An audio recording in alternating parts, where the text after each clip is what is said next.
Hello, RPG Limit Break, and welcome to the Week 2 of the Final Fantasy Randomizer Duck Derby 2021 Racing Towards Ryukan. I am one of your two hosts, Darkmoon EX, joined in the booth by Sir Linkalot. Link, how's it going over there tonight? It's going great. We're joined together again on Week 2 of the Duck Derby. We've got a good one for you. It's probably not going to be as fast as it was before. No free enterprise this week. We got a shard hunt this week. Yep. Yeah, it's going to be an interesting one. There's no loose items, 19 locations, counting all the NPCs and everyone else you talk to. 19 items in the pool, including a Mazamoon and a ribbon. But there is shard hunt available, so even if you didn't think you had to check chests, you're going to have to check chests. And what's interesting, and I'm sure you can speak to this as well, Link, is just the party comps we're going to get from this because of the blurst classes we have on here. It is 6 very interesting parties that, as you can see from what we have on here, lead to 6 very interesting potential parties. Yeah, kind of the big ones that we kind of noticed that kind of stood out to me is the fighter has access to ninja spells and katanas. The black belt has access to white mage spells. And then the black mage also has access to night spells. So you can have like a mini red mage there. Like a little half big sage. Ones that stood out to me. Yeah. Yeah, we'll pop up some of those on the layout as need be when we're looking at stuff. I think you and I were talking, we think they have it fixed so that you get spell charges if you have the class spells to go along with it. But we're going to double check that, because it would be embarrassing to take that black belt and suddenly realize that while he can learn white magic, he can't actually cast it. Yeah, which could potentially hurt a runner like Zero Cool, because we're looking at the black belt with the black mages. If black belt doesn't get those charges, you're looking at level 1 through 3 limited white mage spells. So we might be missing life, we might be missing invis, might be missing a lot of critical spells. And granted, the weights for our bosses aren't terrible. We're looking at like 70 to 150 on stats and 60 to 180 on the HP. So it's not terrible. Unlike, if it was a lot higher scaling. Yeah. Well, that's the thing, is when you're talking about black belt and 3 black mages at 150 scaling for most of the stats on a boss. You go all out damage on that with a 32 black belt, you might just be able to survive anyway. Which speaking of the black belt, that might be why Zero Cool decided to run as well. Normally we have kind of not a bug fix, but a balance with the black belt's crit rate being halved. That's not turned on for this. So that black belt crit rate is normal. Okay, I see heal 3, life 2. Yep, heal 3, life 2, fire 3, lightning 2. Not a bad mix. Decent sweeper, decent healer, life spell, although it is limited to the white mage, so this is where we're going to find out if that black belt is actually able to use life 2. He can learn it. Whether or not he can use it, that's what we're hoping for. First time they go into their inventory screen, we'll see whether or not there's spell charges lined up there for them. Chain plus 5. They are there. That's really nice to see.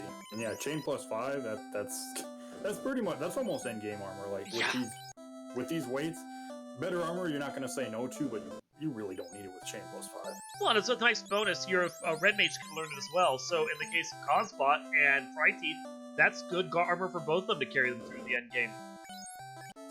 Yeah, definitely. That's one of the reasons I like the red mage, is that little bit of extra armor early. It's also cheap too. Yep. That's the thing. Bracelets are expensive. Chain armor, not so much. Okay, black belt does have charges, just noticed, so he is good to go Zero Cool with that party he took. Good to see. My question is if they get the charges as they level. I know I've seen it to where they start with the charges, but I want to see if they get charges as they level. We'll find out. That's my question. Yeah. We'll find out. Yep. We'll find out soon. I am intrigued by that party. I like the parties I see here, and honestly, I think with the way that they're set up, just about everyone is balanced. Fryteeth already killing off Garland, got the floater. Oh, got the floater and the TNT. So get that canoe, and you're set to roll for that floater. About that, Ryukun Desert Dock is turned on. We have an airship. Do we have a ship?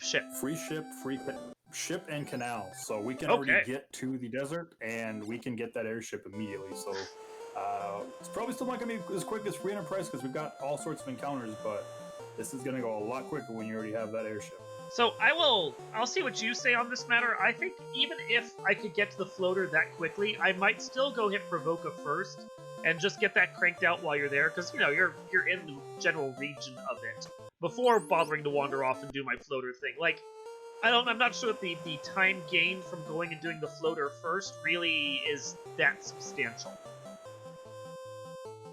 Yeah, it might be like a wash either way. It kind of probably depends kind of on the encounter table. If you've got a really heavy encounter table and you're getting a bunch of random encounters, it might save you some time. But right now, it's like we're barely seeing any kind of overworld encounters on this ship, so it's probably about the same either way. So with that, J Shidell is up in the air for some of our runners on stream here to do that. Although bear in mind, we do have 12 different runners on stream and something on the order of 35 or 36 runners in the race room. We are on here, RPG Limit Break, plus Speed Gaming and Randomania, so you can go check out 12 runners at once if you want to. Sages have the crown, that opens up the Astos area, although bear in mind, Astos is shuffled, so you might just give a crown to a kindly old king, and then he's just like, cool, thanks bro. Which, speaking of bad overroll encounters, we didn't see it on J Shidell's side, but those red Sahagins, they have fire too.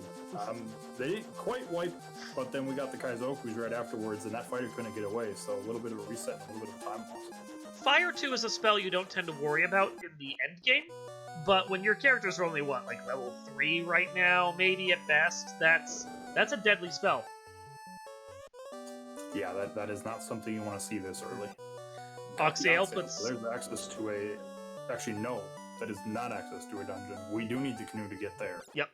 Oxyale puts the dungeon itself open, but the canoe is still required for that. It's good to crank that out. That is one of the... 5, 6 key items we need to get into dungeons. The rod, the cube, the chime, the Oxyale, and the canoe. And especially the Oxyale getting to Sea Shrine, like you might not care so much about Kraken or Kraken's side because of how long it takes to get there, but Mermaids doesn't take a long time to get there, there's no random encounters, and there's a lot of boxes of shards in the end. Yep. And with that, the kindly old king, who apparently was Astos all along, he double surprised us by not having to be Astos, and then was Astos anyway. He did give us the canoe, so that puts Sea Shrine actually on the table. It's not incentivized, but it is a lot of treasure. Yeah, we got the slab from Bicky as well. Oh, BK, the French pirate. Ho, ho, ho. So I don't know why I find that funny. I just do. Oh, that is a nice weapon at sea that's just loose indoors for that fighter. We found a katana +1. And the fighter can use it because of the blessing we have. There is the chime. That is another of our key items on the table. So that leaves us with just the cube, the rod, the key, and the loot that we need to actually progress to the end game. So we are steadily getting to that point where we're going to have to actually start deciding when is the time, if there is a time, that we grind, how high we grind up, what is really going to matter to us, and when we want to do it in comparison to when we're going to be, like, really stressing about shards, because you're going to be taking random encounters while you're doing your treasure grinding, trying to find those shards, while we find Fast and Bane here at level 2. But the more levels you have under your belt, the easier that shard grind ends up being.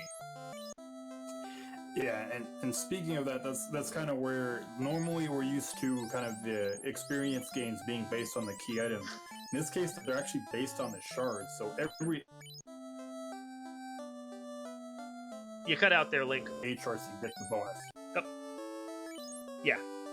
Every 8 shards you get a bonus. Yes, you cut back in right there at the very end. Yeah.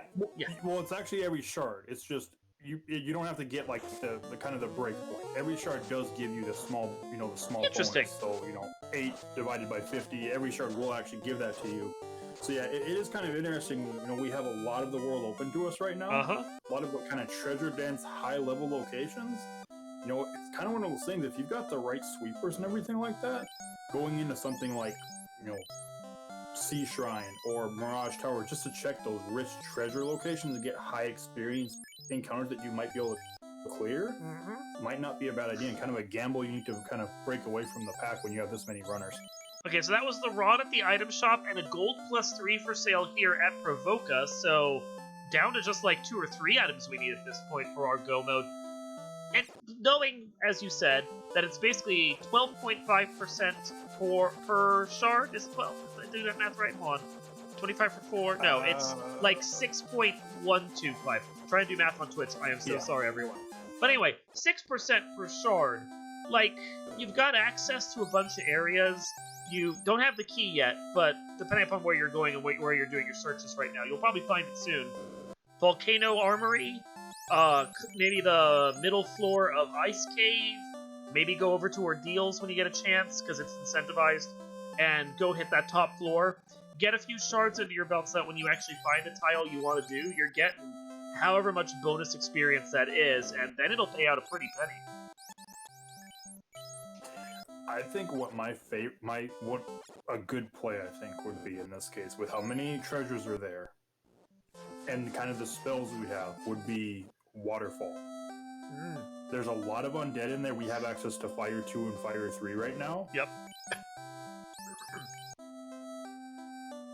That's a good one. As a key item, which could be our loot or our key. It would be amazing if it's the key, because that gives you all the checks in Canaria, gives you the checks in Dwarf Cave, gives you access to a lot of free boxes, basically. Yeah, if you can target an area that is both treasure dense and has the potential for a good key item, you're pulling double duty right there. Although that EXP fight, I might just take anyway, just to see what it's like.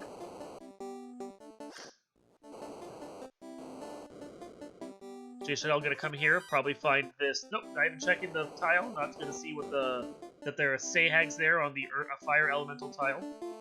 Coming in here into the armory, gonna show us what's in here.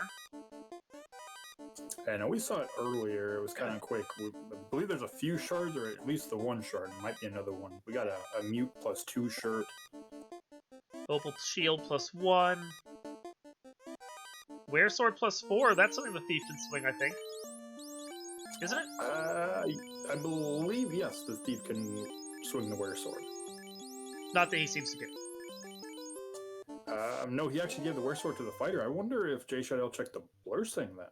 Because I would be having that fighter swinging that katana all day. All day, yeah. A bit confusing. And a rude sword -1. Yeah, I'm betting you he doesn't remember the fighter. I know he checked the blur things. I'm betting you he doesn't remember the fighter can use the katana. That or he thinks that maybe it's the knight that can use it. So this is gonna be one of those things where we like saying, like, check the flags. This is another one where when you check the flags and you see blursing, don't forget to check your blursing. Check your blursing. Yep. You can do it. All you got to do is hit select on each class, and you can see what their blursing is. So it's super important, because it might change how you decide to actually run your party when that happens. I mean, in fairness, it is a fairly new feature to the randomizer. I mean, new as in within the last 6 months, and it's only really gained a lot of prominence in, like, tournament-style races within the last, couple months or so. But yeah, Blessed and Cursed classes are a big new feature of this randomizer, and it is important that you pay attention to them, because they can, as we'll see here from some of the players, drastically change your play experience. While these ESPs will drastically change the survivability of this party. Managed to get 2 of them down, and of course the Final Fantasy special, then ran away. It's like, you spent all these resources. You really don't want this experience. You don't want these resources. Right? No. You just want to burn off some charges. That was it, right? We're helping you here. Exit at level 3. That's basically the nicest thing there at White Magic for those black mages. Yeah, that's kind of one of those things. Those dangerous dungeons, you kind of have your way out now. Yeah. As well, so. Cure 3 from the Black Mage, or Black Belt. That's so weird. Ice 3 for those Black Mages, that's very nice. It's a good sweeper as well. We are not hurting for magic. Both life spells have been available, a decent selection of sweepers, although not Fade or Nuke, but with the amount that they have, maybe not such a big deal. Fast, I haven't seen Temper yet, but there's plenty else on the table. Yeah, and with the, like, unless something just rolls insanely high, you find that incentive Masamune. It's like Temper is one of those nice spells. I think I don't think you need it with these kinds of blursing, or not blursing, but Mm. Cardia scale. Isles, carrying both a Pro Ring +4 and a Ruse Stick +5 so far. And I'm not sure where Cosbot found this, but we really don't need to worry about Temper, at least for one character, because we found a Saber shirt. Yeah. So, unlimited casts of Saber, so it's basically a power bonk, but in a shirt form. Sure, that works. Yeah, you get that, you throw that for, in the case of Zero Cool, throw that on your black belt. I think at this point we've gotten all the magic we need for that party. We're good. Yeah, we've already found Fast. Yeah, we really don't need anything else. No, we're good. This is a fantastic build-out. It's nice when you can look at it like 13 minutes in and sit there going, okay, I know everything I need. I just need to go find some shards. Like, that is jet level seed right there. Especially this, we're seeing a group of vampires. This is like a perfect encounter. You're sitting there on charges of Fire 3. Chances those vampires are all dead and they get a pretty kind of EXP boost for your entire team. And right there is the first spike tile here in Earth Cave. That is glorious. Oh, and everything dies to one round. Okay, so that's they become a little bit more scary when they ambush you and they have stun touch, and also hit your party for 100+. So I think I'd still risk it. Oh, I would definitely still risk it. Yeah. Snorting. That skill just always amuses me for the way it's phrased. Especially when it comes out of an enemy that's not like a bull or something. So they're only providing, like, for a party of 4, they're only providing, like, 1 level per round. That's the spike tile I would keep in mind for later, but I wouldn't stress about it right now until I have a few more shards in my belt. You got up to level 11 on them. Like, that's survivable levels for Ice Cave or Ordeals or something. And as you can see, Fright Teeth feels like they're good, they're moving on. I think that's the right call there. Yeah, you don't want to spend too much time grinding because you have to find so many chests. Like, you can run from everything, but if you're spending time just sitting there grinding when you still have to check boxes, you kind of want to balance it to where the point's like, okay, I'm high enough to basically be safe. I'll take good random encounters now as I'm walking and checking these chests to find my shards.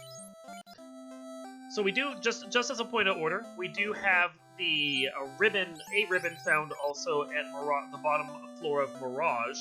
So that's another nice piece of gear right there. The really nice thing about Shard Hunt is you're going to find all this great gear no matter what, because you got to go digging. Yeah, I think once you find one ribbon, I mean, we know there's an incentive one, so you're guaranteed 2 ribbons. That looked like a Cure 3 something. It's a Cure 3 staff.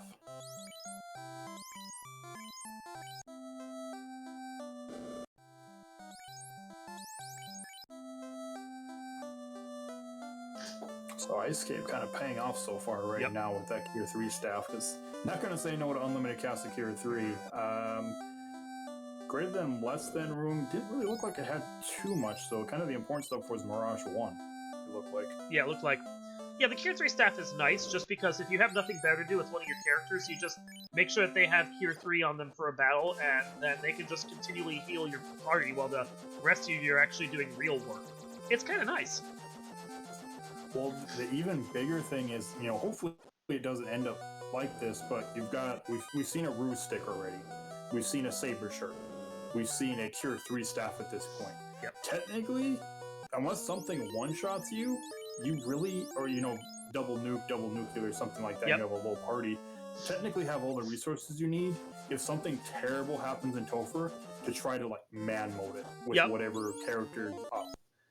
Yeah, there's enough good, like, items here that you theoretically could, for example, if you're Zero Cool, solo it with that black belt. Although, in the case of the black belt, he does have life 2 available to him, so... Speaking of the Masamune, that rolled up to a +3, so Katana +1 is nice. Masa +3 is better. If you have a fighter and a thief in your party, I'd probably keep the Katana on the fighter, put the Masamune on the thief, not worry about class change, and just let them both go to town with the hits they get. Yep. That would be a good idea. It's what I really love about Blur's classing is just being able to do weird things like that you wouldn't do in your standard party. Because just the blessings and the curses add so much to how the other parties can function. Yeah, it's one of those things, like, you look at the flags and be like, okay, I feel like this party would be kind of the one of the better parties to run this. And then you look at the blessings and you see something like Red Mage with Sage spells. You're like, never mind. Let me completely change what I thought about this seed at this point. Well, and it's an interesting benefit right there as well. You can see, for instance, with Zero Cool's party, like, I wouldn't expect a duck traditionally to run a Black Belt 3 Black Mage. I think it's bold anytime someone does do that in general, but here, it's totally did see the crystal out of Ice Cave. Crystal out of Ice turned Cave into our key. And into key, and then we got the herb from the Luthenish people. So herb was the what turned into the Masa, because the Elf Prince gave us the Sword of Legend. There we go. Okay. I certainly wouldn't complain if that's what I end up with when we get to that point. Like, I do the herb quest chain from the slab, and I end up with the Masamune. I'd be like, okay, that's worth it. That's worth it. Yeah, maybe not exactly what you're hoping to see. You might want to see like a key item to get you in a place to push you closer to go mode. But I don't think anybody's going to say no to a Masa +3. No. Yeah. Masa -2 or something, you might be sitting there going, I did all this for this? Yeah, but a Masa +3, that's basically, I'm going to put this on a character, and that character is about to destroy you. Whirling Blade of Death. Zero Cool finding that nice big vampire tile as well. Gets good turn order here on the first and second characters, and is able to burn the entire pack down fairly quickly. It's level 11 and 12 for them.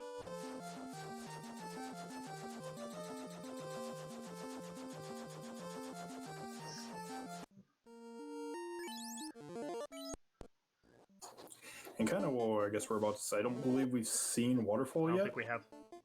So I was going to say, well, we're kind of waiting because we've kind of seen everything that the runners are doing right now, but I don't want to say that of Blue Dragon tile. That would be not terrible to take for experience, but... Except they hit like trucks. Yeah, they hit like trucks, and yeah, that's not fun. No bueno. Thankfully had life on the Red Mage. Life 2 rolled into slot 2 on level 1, so only the White Mage, or people that can use White Magic, White Magic, can learn it. But with Life 1 being available to the Red Mage, that's not nothing. Yeah, no, and we did end up getting a couple shards as well as the Adamant from Waterfall. But what I was going to say, for people that are watching that aren't familiar with Shard Hunt, a bunch of boxes do have shards, but there are some kind of static shards. We know exactly where they are, and that is the Altar of Earth, Fire, Water, and Air. The Altars of Earth and Fire are worth 2 shards each, and Water and Air are worth 4. So we actually know where 12 shards in the game are. It's just, can you get to the altar, and can you kill the boss that's guarding it? Do we actually happen to know how many shards the players are going to need today?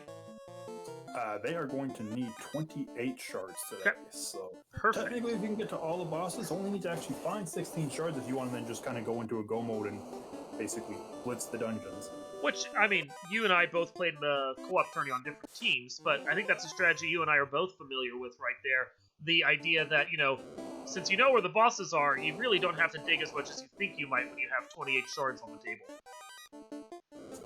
Yeah, it's usually a lot easier to go kill a boss worth 4 shards rather than be like, I need to go open random boxes and find 4 shards, because you might find them all next to each other. You might find them in 4 different dungeons that are 20 minutes apart.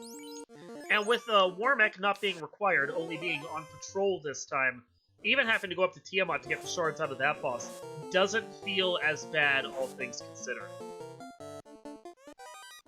No, it really doesn't.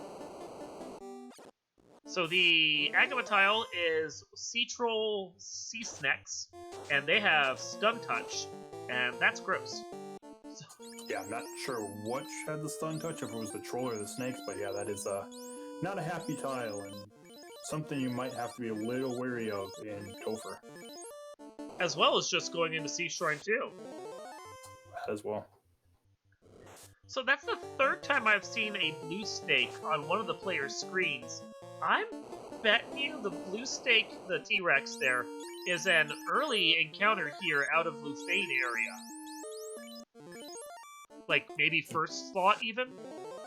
Yeah, if that's like your first encounter off of a hard reset with that Masa, Yeah. I would be tempted to see how much health it has and what it rolled to, because you can get a lot of levels for your party with blue stakes. Blue stakes are worth, what, close to double a red stake, as we use our community names for the Tyro and the T-Rex.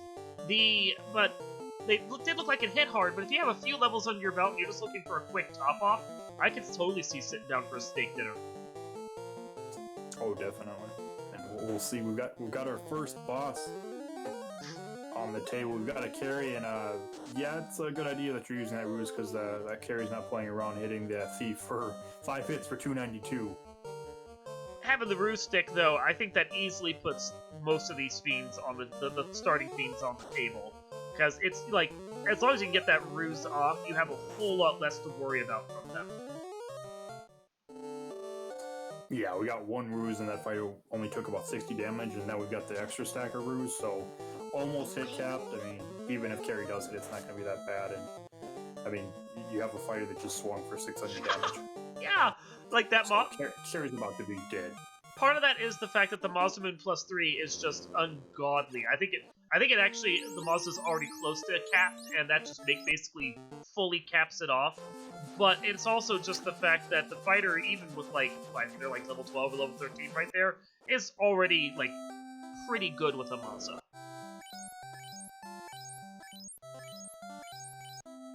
So with that, Jay Scheidel is the first of our players to actually kill a fiend. That gives him a bonus, as you said, of 2 extra shards. We will mark it off, but bear in mind the orbs are not what matters here. It is specifically the shards that they are worried about. Yeah, and then something to kind of note, because Fryteeth has been the only one so far. Cosbot's doing it right now, but Fryteeth is the only one to go through kind of the chain to get that key. Key led to bottle. The bottle ended up leading to Cube?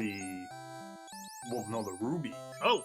Which then ended up getting the cube in Titan's Tunnel. So, if I'm not mistaken, we're just missed. We have the rod. We know it's in the Provoca. So we're really just looking for a loot at this point. But we can get to every dungeon now. So, which means we can get to every incentive location as well on Fryteeth's side. And knowing what's incentivized, it's probably... Oh, incentive ribbon is out as per our tracker right here. We don't know what's at the Adamant Smith yet, because I guess it hasn't been turned in. We don't know what's at Ordeal, so we don't know what's actually in the top part of the sky, because we were still working on getting that cube. So the loot can be in one of 3 areas. Knowing proximity and what's available, if you're actually prioritizing that loot, I would go to Ordeal's sky area and just crank those out 1-2 if you have the cube. So you can try and get that loot taken care of and hit those chest-dense floors. Yeah, that would be a play, because like even if there's not many shards, which it's Sky and there's so many chests, yeah. There's got to be a couple shards there. You have Tiamat at the top of it as well. With the Roostic and the Masa, you're probably taking Tiamat down as well. Especially if you got the ribbon, which I'm sure you're going to get the ribbon off Mirage 1. Yeah. Give that to your fighter. Give the Roostic to your fighter, or whoever's wielding your Masamune. You get a couple stacks or a couple casts of ruse off. Nothing's killing that fighter at that point. And knowing you only need 16 shards, and actually at this point most of our gear is taken care of, because even a gold +3 is basically endgame for any person you want to slap it on at this point.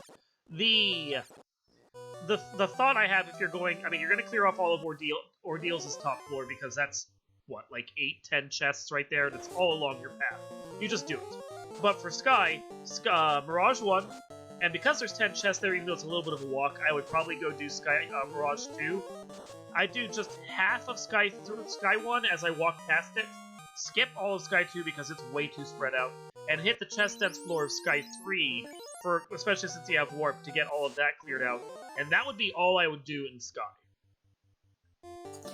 Mine would be kind of dependent on how many shards I have. If I'm only like 1 or 2 shards away from that sweet spot of I just need the shards from the bosses, I'd be more likely to potentially check chests on kind of those out of the way locations, because if any of them have that shard, then I can just stop checking chests altogether. Nice thing about, like, Sky 3, Sky 2, they have a lot of kind of easy-ish nice encounters for EXP, because that's kind of the one thing. It's like we still don't have the experience we need We for don't. endgame. Like we're sitting in like the mid 10s right now. Really kind of want to be, if you want to push it, you might try like low 20s. But if anybody dies like under 20, they're being really brave.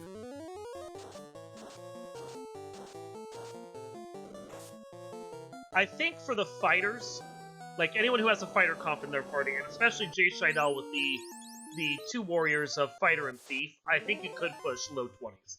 Zero Cool is in a particular position where they basically need to go to 32, 30-ish at least to get the full benefit of that black belt they took. Although, he's apparently going...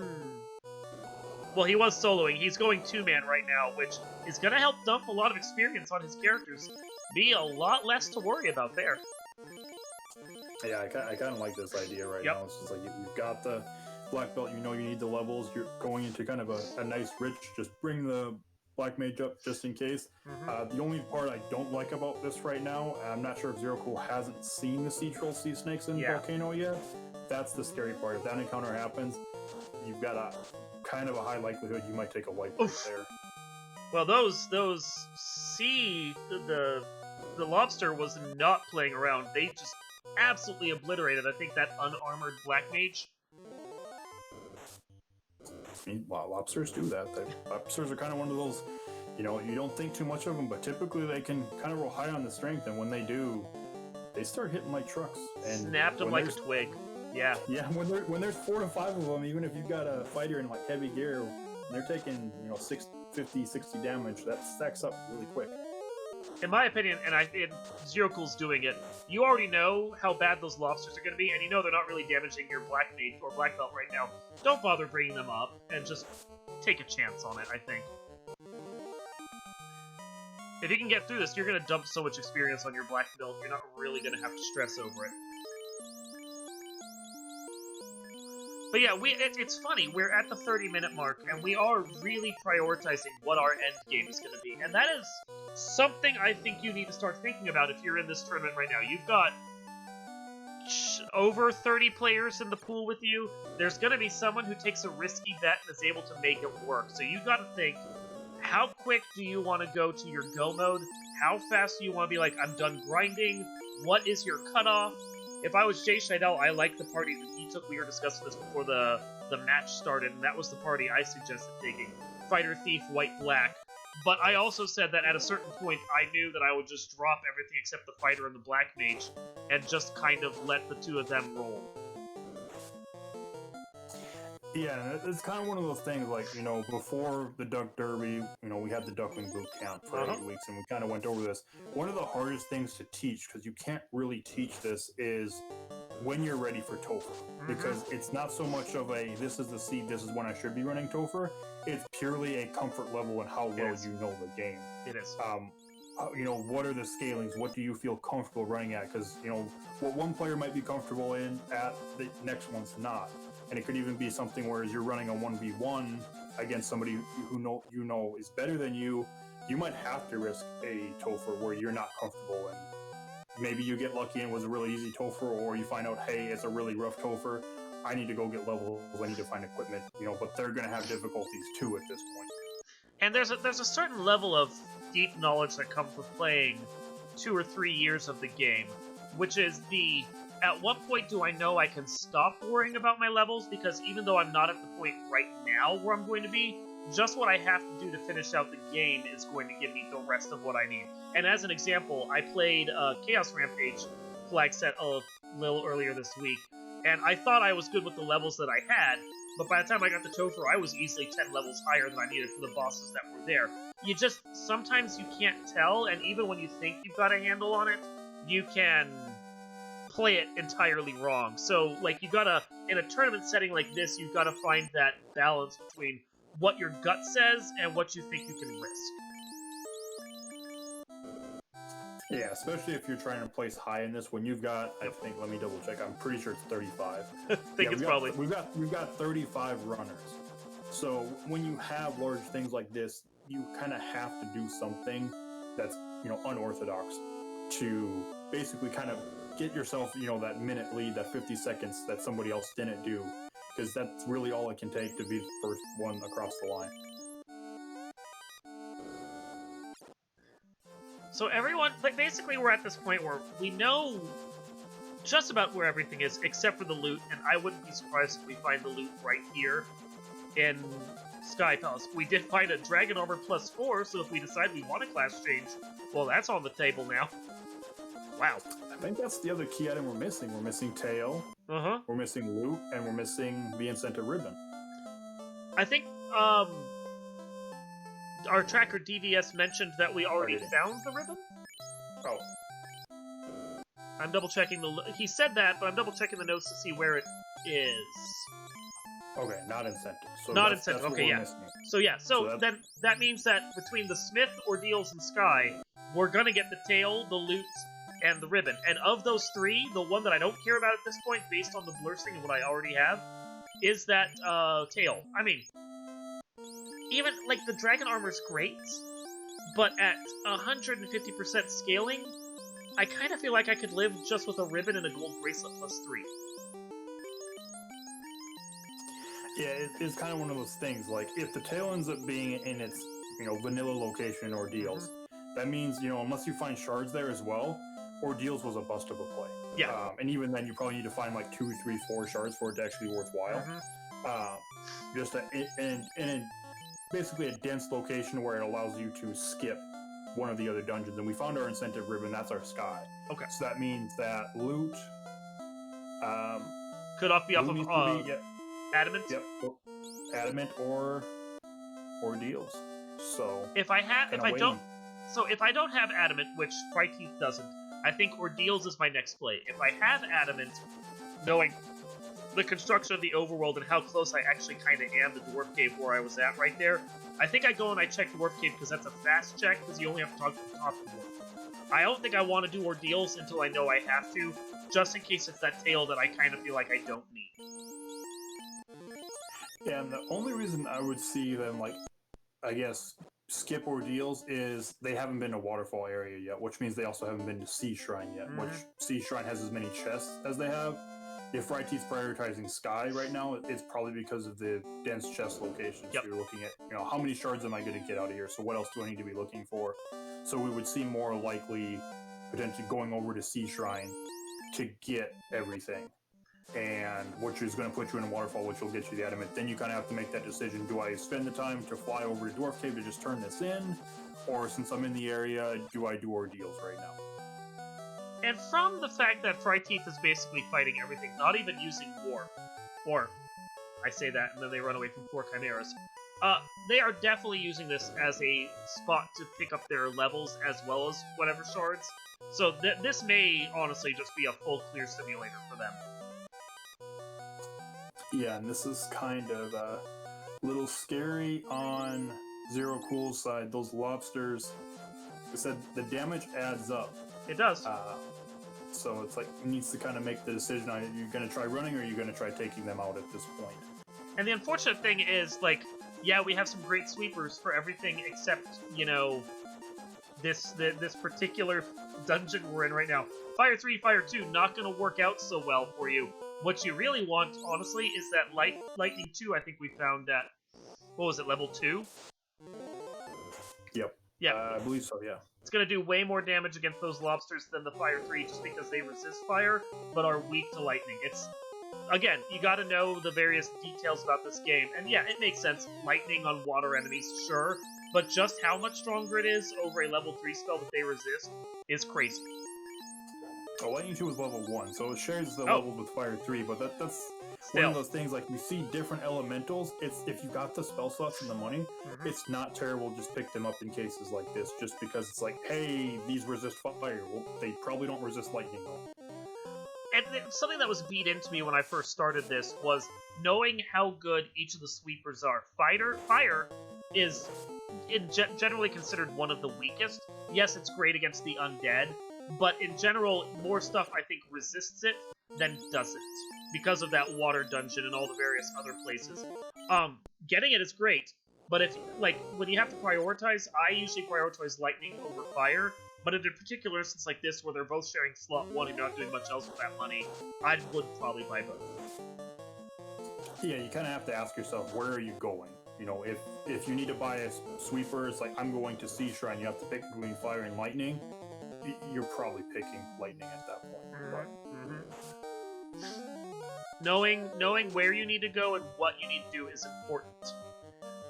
Especially in a shard hunt style situation, because there's just so much more planning you actually kind of need to do that you might not think about.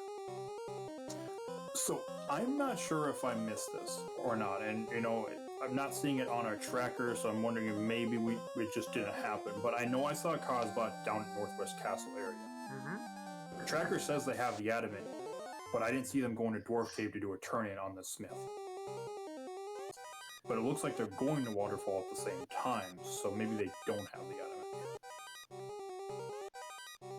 That is a question.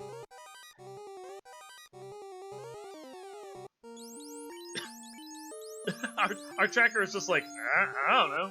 Okay, never mind. They're not going to Waterfall. That was just a river encounter. But yeah, it's just that was kind of weird. So I don't know if maybe we just missed it. We'll have to see if we can see an item screen. Yeah, potentially. But yeah, because we know that's potentially a very critical item. It's a 50-50 chance on if that Smith is needed. Something to remember, of course, is that these are still our ducklings. This is their big tournament for their class right now, but they are still learning. They've only been with the communities something on the order of 6 months or so right now. So the mistakes some of us, I know I've been prone to make it back in the early days and still honestly do it now, of getting a key item and then forgetting you have the key item. Or that maybe you did turn it in or didn't turn it in. That's just one of those things you might do. It's entirely possible he has the adamant and has forgotten he has the adamant. Yeah, it would not be the first time. Any runner, whether you're a duckling or a veteran. Yep. I know veterans, they're kind of one of the things that typically happens to veterans because we're just trying to go so fast. We kill the pirates at Bicky and then decide to run away from Bicky because we don't want his item. So another interesting thing to point out, I think I saw Warp on Fryteeth's list of spells, but they're not using it here in Ordeals. You can use Warp if you make a wrong turn on the pillars to warp back to the previous pillar and try to further escape. Maybe he doesn't have it, or maybe he just doesn't remember he has it. It's a bit of a time loss when you get stuck in this maze trying to navigate your way through. It was a level 6 spell, so we might have it. I don't know maybe if he's locked out of it. If he does have it, though, it's at level 6 and where his levels are currently, he might not have many charges of it, so he's trying to wait until like later in the maze before, you know, if you take a wrong turn and you only have to go through, instead of going through the entire maze because you wasted all your charges early in the maze, you got it for later. Jason, all about to get that incentivized ribbon. You're gonna be happy. Instant pickup. Adamant becomes the loot. We now have our loot on the table with 0 cool. So, as far as we're concerned, as we assume, we are in full no mode at this point, because that also means that Ordeals here is going to have that tail.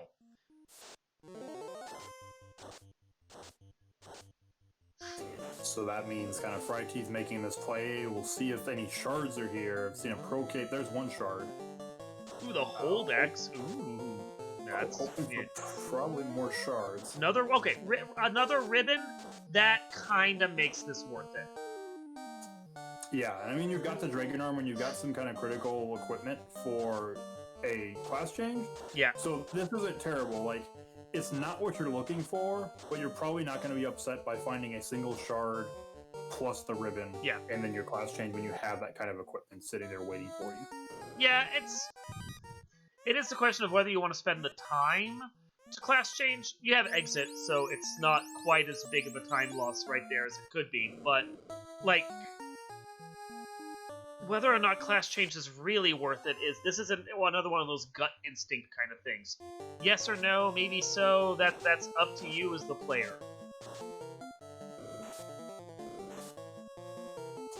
Yeah, I mean, as far as the knight, I mean, you have another life caster. I think that's the biggest thing that they end up getting off of their kind of class change. The red mage does get access to more spells, but I don't think really gets anything critical. And there hasn't been anything like critical that's blocked out by a white wizard or a black mage. So yeah, it's not huge. I think the biggest thing is we can equip that dragon armor, but the ribbon was definitely, the ribbon and the shard were the big pickups, because if you already found, you'll find the one on Mirage 1 probably looking for it if you haven't already. You know, you'll probably get the incentive unless you've already gotten your loot and everything, you just kind of skip over it. But you probably will know at that point it's a ribbon, so I doubt you're going to skip the chest. You got 3 people with a ribbon, it's like you're pretty safe and hopeful when that happens. Well, they are going to lack for gear. They have an Aegis that's vanilla, they have a Dragon Armor +4. Doesn't equip the Aegis, which is a little weird, but okay. Try to go fast, I'm sure. And bear in mind, when you're on stream, there is a certain amount of jitters that come on, especially when you're new. I know every once in a while I still get them. I'm not sure if you do as well, Sterling Glut, but like you gotta shake them off, and sometimes they can affect you and put you just a little bit on tilt, even if you don't realize it.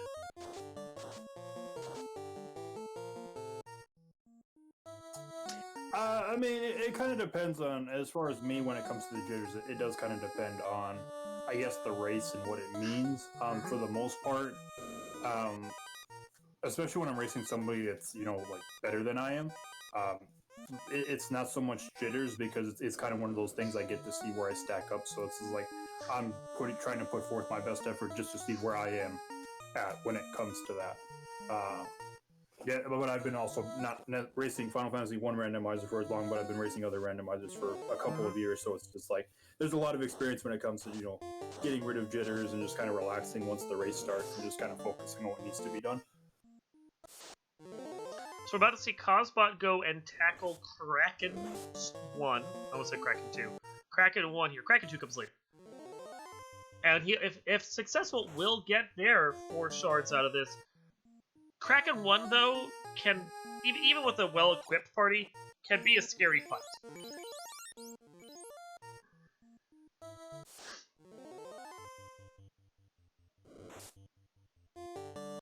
You know, when you've had to just clear out an entire side of this dungeon in hopes of getting some shards or something, the last thing you want is to find, suddenly that, you know, Kraken just annihilates you. Oh, we have a Brackhammer. Well, maybe it was we had a Brackhammer. I think Kraken just took out our Brackhammer. Kraken realized the biggest threat at the time. Yup. That is how Kraken does.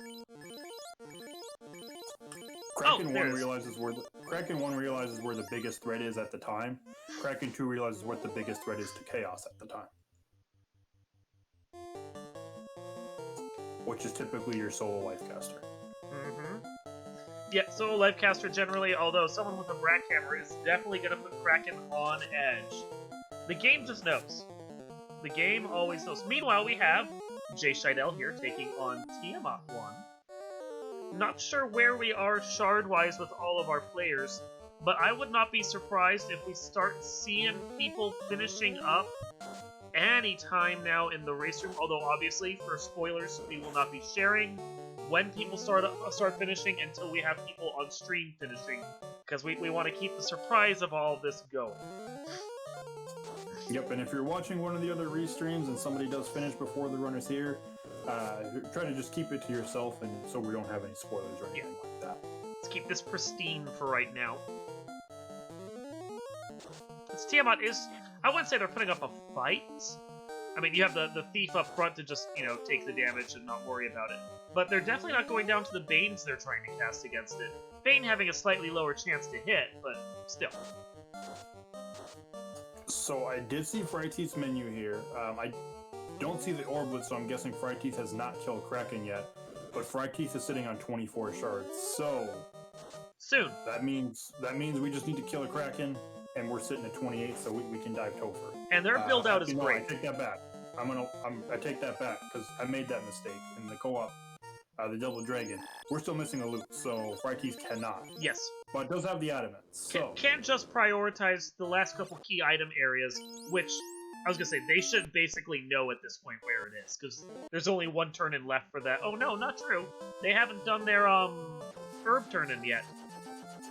Yeah, they've got Frankie's got a couple turn-ins still, but we'll see. Adamant is definitely one of the easier ones right now. I would do Adamant over the slab. Not slab. Was it slab to herb? I believe so. Let me see our handy notes we have. Slab. Yes. Yes, but that also means that Fryteeth is going to be missing that Masa as well. In my head, I had that katana so early, I don't know that I care. Personally, I want it, not with the saber shirt. Has Fryteeth equipped said katana? That's the question. That is true. One of the runners not equip that katana that's available to the fighter knight. So if that's the case there, and you're swinging like an ice or a sun sword or something like that, you're missing out on quite a bit. Granted, it does, to do the herb turn or to do the slab to then go do the herb, that is a lot of time just for a single weapon. Interestingly, Jay Scheidel is here grinding on Grey Worms. I didn't think the EXP output of these was actually that great.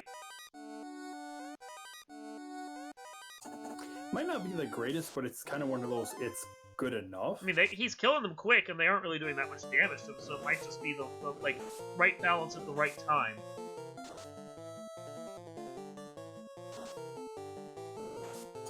Main thing is they're not hitting hard either. They're like hitting for 15 to 20, so it's not a lot of outgoing damage every round. I mean, that's 18,000. I'm pretty sure I saw 18,000, so that's nothing to shake your head at. Yeah, that is definitely, I double checked on it.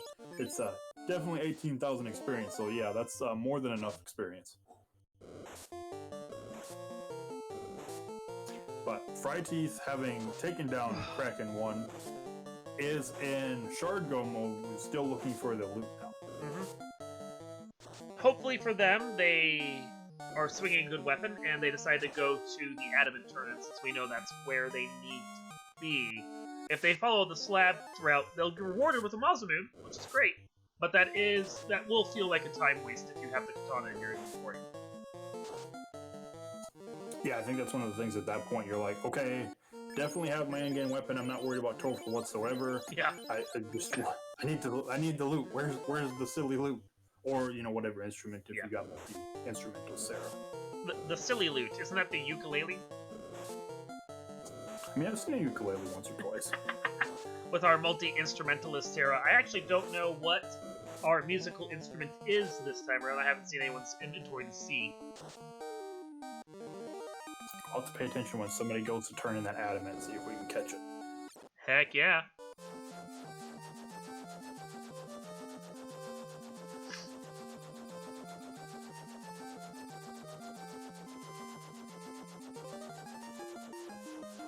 Jay Shadow flying back to Provoca, presumably to pick up spells for the rest of his characters that he might need, or maybe that rod? If he feels like he needs the shards from the bosses, that might be the case. I mean, it is kind of that idea, like, once you hit that, it's like, I only need shards from bosses. It's like, you kind of make that decision. Like, Earth Cave, it does take a little bit of time to get through. And it's only worth 2 shards, so it's definitely kind of one of those dungeons that's lower on the list compared to the other 3. But it is still, it's 2 guaranteed shards, you know where they are. And we are about to get our first Topher dive on Fryteeth's side.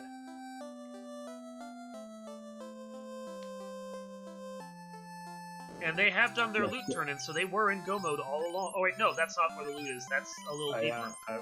I was like, I still don't see a loot. So yeah. We might have missed it on our side. Don't want to say he just completely forgot to change it. We're gonna find out shortly if it was a whoops. I done a dumb. I've done this once, so I think he just realized what happened.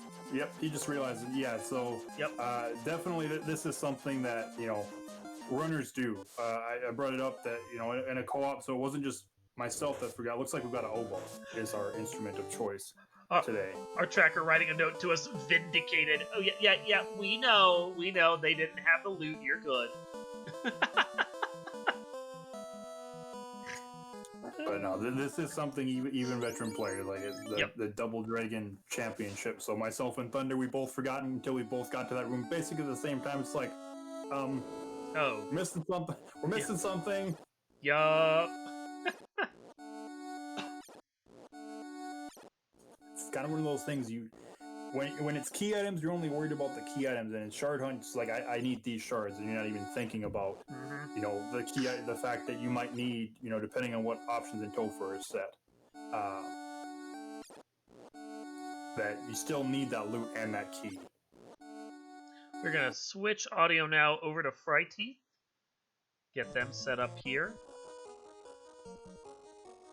I'm actually not going to go with their audio. While it's clean, quote-unquote, it's not very good sounding. We're going to stick with Jay Scheidel for right now.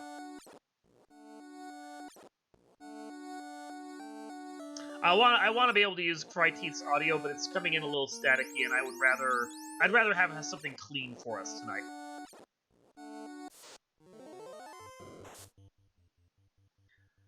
But so far, Cryteeth having a fairly easy run of this through Topher. Has not encountered much of anything of trouble. Of course, I say that and then they immediately get pounced on by Earths, but my bad. That commentator curse. Commentator curse indeed. Wow, that was a pathetic lich. I mean, yeah, it's Lich 2. It is. Normally, unless we see like high clamps or something like that, it's like high Lich 2 by Lich 2. Oh yeah, that was seriously the case. That was less than 400 health on that Lich. Let's see if Carry fares any better. Well, we get the fast off first. That's something you like to see. Swinging that Katana for 8 hits for 315. Another swing of 150 from the Masamune. Carry just kind of lightly slapping at the enemy or heroes. Another 214, 7 hits there from the fighter, and Carry goes down. And now we have a scary pack to worry about. The stun touch from the sea snakes. Hopefully we can get away from this. Which we did. Okay. Wasn't that like a Grindhouse movie, Sea Snake Stun or something? It might be. But so the one thing that I'm nervous about on Frighty's side, and I hope we don't see something like that. On Unrunnable Pack, you have 2 of your White Warriors that are basically sitting on Death's Door right now. 96 and 67 waters. Typically, it looks like they're not hitting too terribly hard, thankfully. But never mind, there's a 34. Yep. They do hit hard. Very easily could probably one-shot both the Red Mage and the Black Mage right now. Granted, we got life charges, but there's the Red Mage. There's that Red Mage down. Yeah, like, as long as your White Mage is standing, you're going to be okay. Your White Wizard. But you don't want to waste your life charges this early. You're potentially going to see a couple characters fall on Kraken as well. And while you do have, you did come in with 9 charges at the start, you got to prioritize those charges just in case. Oh, and another unrunnable pack. There's the... Yeah, you do have Ice 3. Use your Ice 3. There you go. The waters are weak to Ice 3, so as long as they don't decide to then target the biggest threat in the room right now. You're not supposed to say that until after the waters are dead. Ice 3 did do good work, though. Yeah, I saw a couple of very high rolls on that Ice 3. Actually, I thought I saw over 400 on a couple of them. You did? Might have. So, yeah. 408 on one. Ice 3, one of those spells, it's the only spell, if I'm not mistaken, that can actually out-damage Nuke. Hey, do you want Forced EXP? Because I heard you wanted Forced EXP. Not only is it Forced EXP, this is a lot of Forced experience. It is. Gershard Big Eye Tiles, or just the flights, they are worth an incredible amount of experience.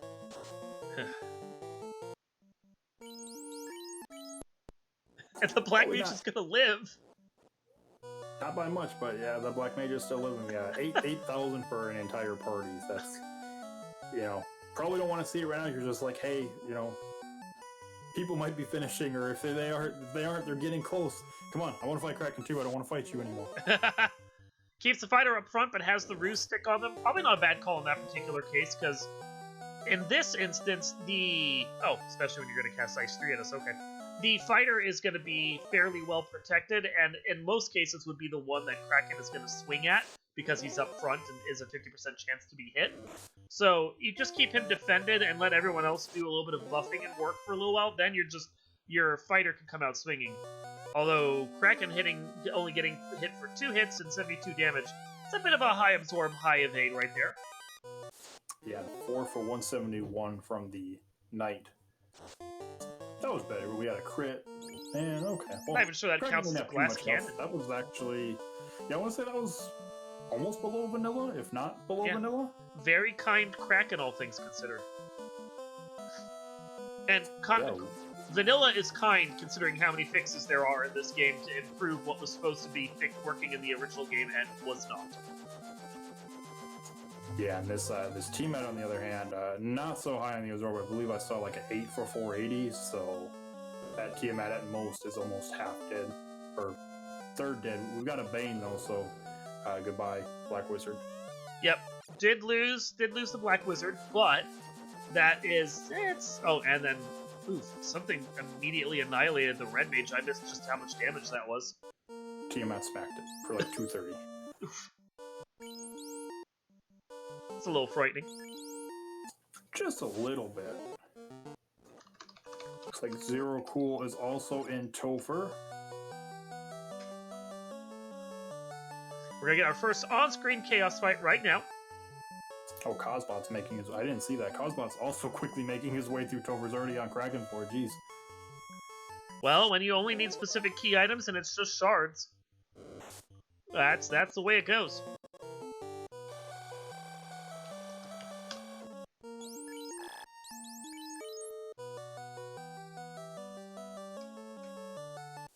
So, currently just buffing. The Chaos is coming out with some spells, but they're spells that aren't really going to affect the fighter too much. Chip damage, really, because of that dragon armor.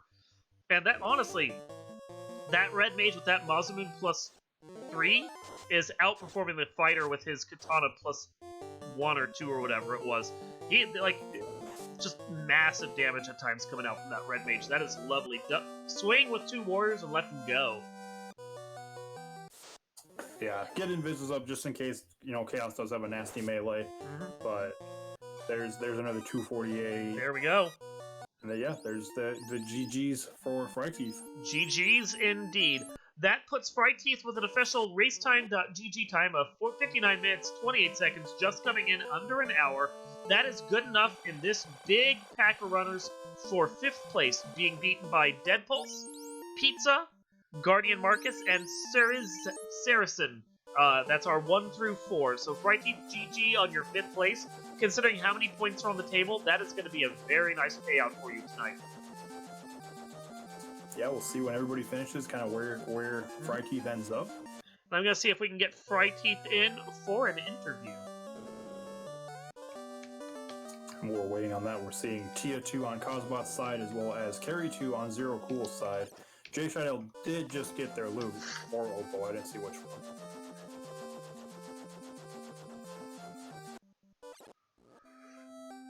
And as we go, the winners are going to continue to come in hot and heavy right now. We're going to see a lot of very quick succession wins that we'll have to cover after our next on-screen runner finishes.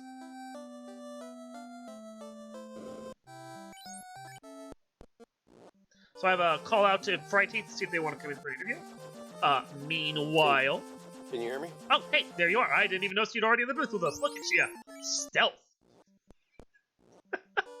So, GG's on your 5th place here in the week 2. How do you feel that went? Went okay. A lot of little mistakes that could have been avoided, but, nothing major. Just the trip to Ordeals didn't pay off. Kinda didn't. I mean, you did get to use that dragon armor, and you got another ribbon out of it. Yeah. So tell us about your run. What do you think you did well? What do you think you could have improved?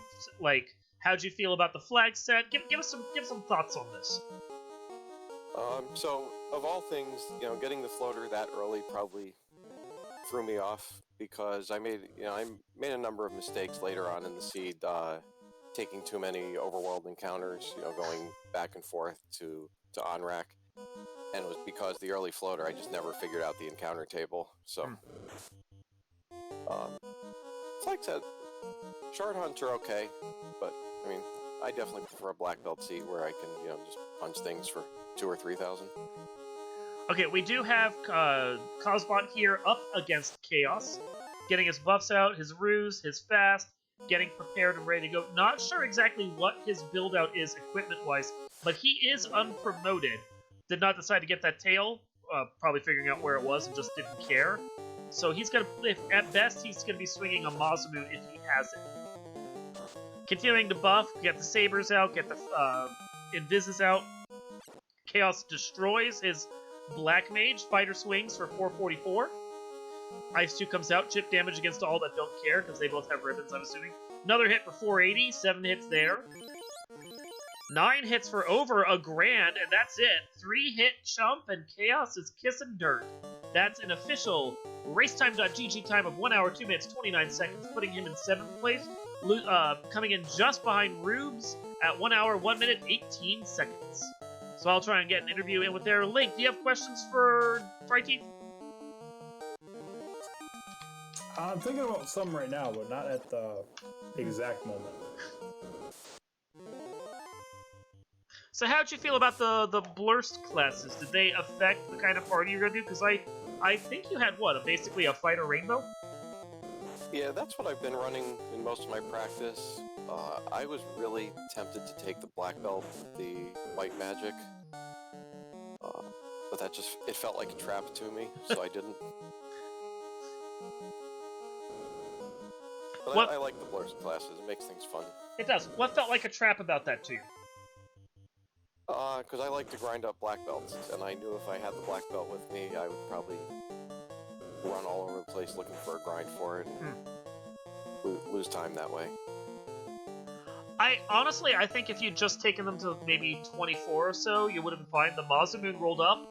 The gold bracelets were +3. Like, you couldn't know any of this ahead of time, but, like, if you had taken it, I don't think you would have had to worry too much. Yeah, probably not, but having the fighter with early black magic seemed like it would be pretty good, too. Interesting mix there.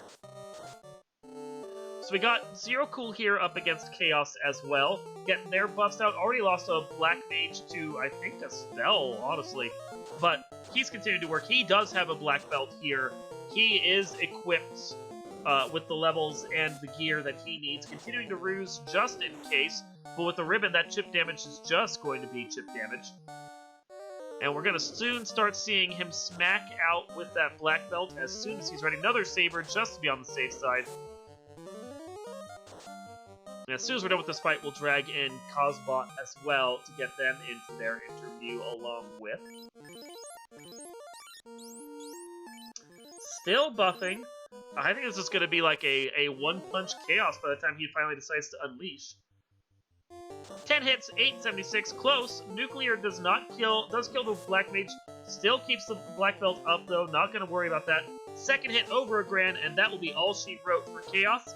That is an official racetime.gg time there for Zero Cool 513 of 1 hour, 5 minutes, 26 seconds. But in that short time we had since Cosbot, four other people snuck in. Goat's Pirate at 8th place, Krellin at 9th place, Shumbabi at 10th place, and Shadaus at 11th place. So let's bring in Cosbot and see how they feel. Cosbot, you there with us? Hi, I think so. Hey! GG! How did that feel Thank to you?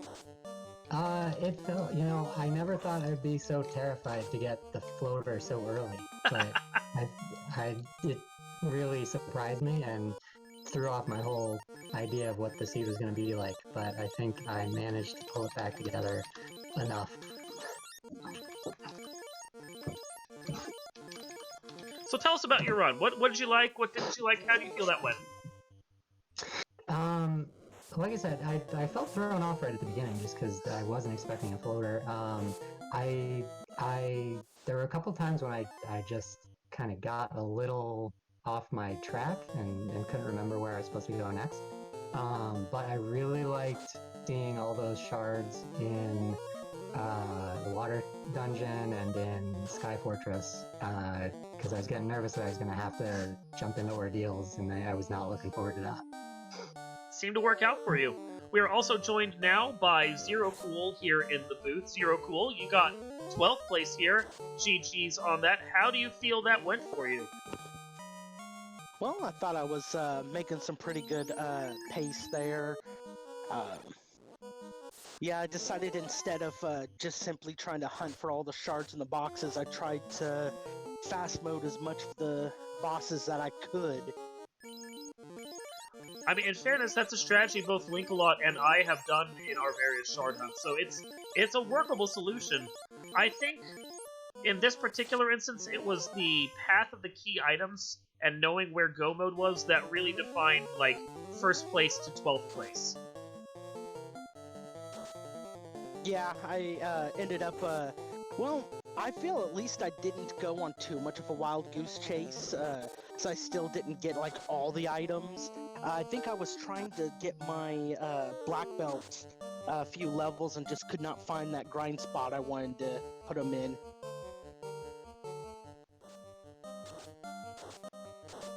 Tiamat here for Jay Scheidel taking out the ninja and the black mage with that bane, but the fighter has taken them out and they still have their white mage alive, so those characters will be back up and running. Link, you got questions for our runners? I guess, you know, we kind of spoke to Fryteeth about it, but I guess go through party selection. Why did you, because we had 4 unique parties on the screen again this week. Yep. So what made you choose the parties that you did? Well, for me... Oh, go ahead. No, go ahead. Well, I was just gonna say, for my sake, the fact that Black Belt had white mage magic, and that the black mages had night magic, just kind of made it a good magical party.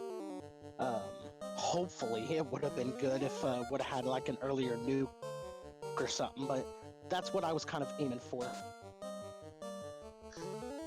I went with my party just copying crab cakes on the duckling, the weekly seed that came in. I had actually never run a three-person party before, and I saw that she did it with great success, and I figured I'd give it a try this week in practice, and I tried it out in a few seeds, and it seemed to go pretty well. So I ran with it. I was tempted with all the different magic users to go a different direction, but then I figured I just would stick with what I've been working on. And while you were finishing up that answer, we did have Jay Scheidel actually destroy their chaos in like no time flat. I didn't even get a chance to say anything about it. With that right there, oh, 1 second. Boop, boop, and there we go. Nope. Come on, let's hide those things there so no one has to see the behind the scenes. There we go. All right, and with that, we have Jay Scheidel finishing up an official racetime.gg time of 1 hour, 9 minutes, and 33 seconds, which is good enough for a 16th place right there. So, and that's within a few seconds, actually, it looks like they might even be tied with Silky Slim there. More than likely going to have to go with a retime on that one just to see what's going on that. But that's all 4 of our winners. I'll work on getting Jay Scheidel in for an interview as Sir Link if you want to continue the process.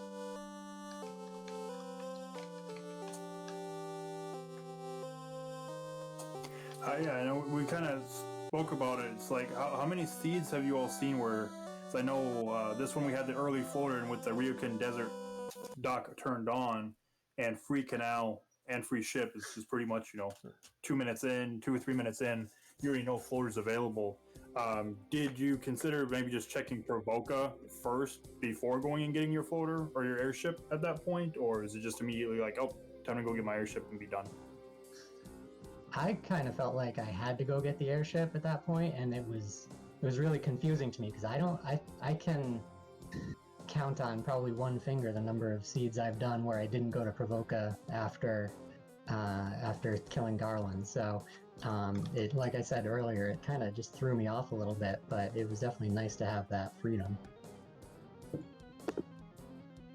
Yeah, for me, It really, the thing is if level 1 magic didn't have a sweeper that would have allowed me to safely reach over to the dock, then it might have been another story. But even though it was Fire 3, it was still enough that I felt like I could get there somewhat safely.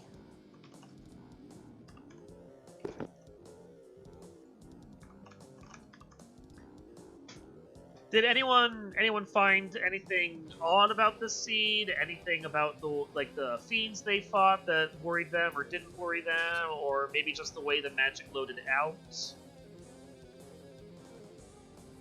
Sorry, I think I gotta run. I have a kiddo issue, so. You're good. GG's to you. Well done this week. Thank you, GG everybody. It was a lot of fun. Yeah, I think of all the practice, I think this is the first seed I've seen where Fade and Nuke. I mean, I don't actually know where they ended up because I stopped checking magic at level 6. That's a plan. That is a strategy right there. Just I know it's one that I do. It's the later levels, they take longer to walk to sometimes, and they aren't always necessarily worth it. So we are now joined in the booth as well by our 16th place finisher, Jay Scheidel, which may actually be a 15th place. We are potentially down to a retime. I have to go look into it right now. GG's on your run, sir. How do you feel that went? The first 59 minutes, amazing. The last 16, not so much. So tell us about it. You gotta save before you reset, just so you know. No, yeah. How much? I think we might have missed part of that. How much time did you lose on that? I was at about 59 minutes going into Topher the first time. So, roughly, I'm gonna say, 8 minutes or so? Oof. 7 minutes? I mean, that water floor was kind of rough, but otherwise, Topher itself is pretty easy, so... So, tell us about your party with the blursing and everything. Why take what you took? Oh.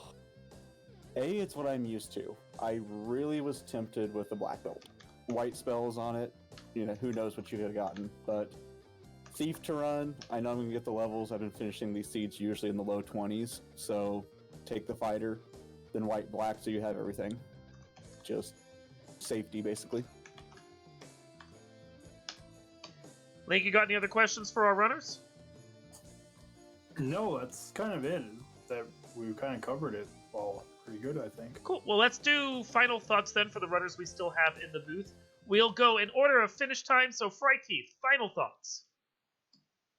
Just, thanks for the commentary and the restreams and the tracking. And time to start practicing for next week. Zero Cool? Well, I mean, it was definitely a fun seed. These are always definitely good and interesting seeds. I definitely have to agree with Fried Teeth. Time to go and start practicing. But again, another shout out to our awesome community and to our broadcasters and everyone who puts this together. You guys are awesome. And finally, Jay Scheidel. Just mirroring what they say, thank you everyone for taking care of us and restreaming and all the commentary. So thank everyone, and remember to save. Link, you got any final thoughts for us? No, it was a fun race. I know we said it wasn't going to be quite as quick as the Free Enterprise, and it wasn't as quick as Free Enterprise, but I don't think we were expecting some sub-hour times or those close-hour times on a shard hunt. Yeah, that was much faster, and it's all down to that immediate 3-minute floater that basically opened the entire world to us. Well, I guess with that we can start wrapping everything up. If you like what you saw, you can, of course, continue to tune in for these Duck Derbies week to week. We've got 2 more of these races coming up the next 2 Mondays at 9 o'clock here on RPG Limit Break, as well as Randomania and Speed Gaming. We will continue to feature 12 runners across the 3 networks as we give our ducklings the support and care they need for this tournament. If you also want to see more Final Fantasy Randomizer during the week, tomorrow at 1:26 at 9 p.m. we have the Double Dragon Tag Team Rank match between Team D and D versus Fade to Brack. That's going to be on Speed Gaming channel to be determined. And then Wednesday at 1:27 at 9 p.m., another Double Dragon Tag Team match with another D and D and D match, this time against Teamwork is for Dummies. That one will be on Randomizer. Meanwhile, we also do have the Randomania Tournament of Hope Chaos Rampage flagship that's going to be from 3 to 8 in the afternoon on Sunday. And of course, if you appreciate anything you're seeing here and want to see more of Final Fantasy Randomizer, please come to FinalFantasyRandomizer.com. We've got the randomizer right there for you to play with, as well as the Discord and the development Discord if you want to come join and be a part of the community. Come hang out with us. Check out the randomizer. Play the seeds that we play during the week. Maybe become one of our next ducklings so you can get featured here again come summertime and be a part of Final Fantasy Randomizer and its great community. From everyone here in the booth, myself and Sir Linkalot and DVS7, our fantastic tracker tonight, I want to thank you for watching. I want to thank RPG Limit Break for hosting, and we do hope you'll tune on with us next week, Monday, 9 o'clock, more Duck Derby, and we hope to see you then.